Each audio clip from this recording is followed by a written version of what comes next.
Hi guys, welcome to Richard Cabile YouTube channel, and to this video, I will teach you how to delete the emergency contact to your emergency SOS in your Realme 5 mobile phone.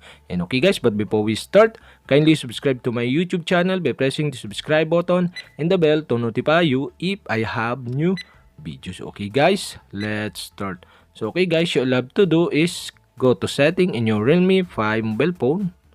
And okay guys, here in settings, okay, scroll down and find the privacy. Okay, click privacy. And okay guys, here in privacy, okay, you can see the emergency SOS and SOS section. And okay guys, you all have to do is click emergency SOS. And now here in emergency SOS, okay, you can see the emergency number. Okay, you all have to do is click the emergency number.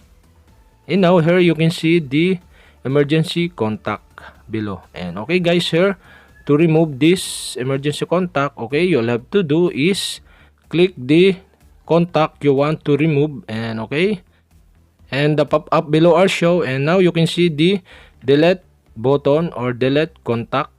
Okay, you'll have to do is click delete contact.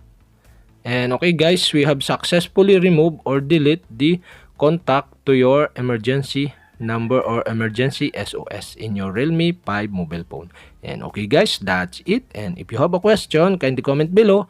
And don't forget to hit the subscribe button and the bell to notify you if I have new videos. Okay guys, thank you for watching.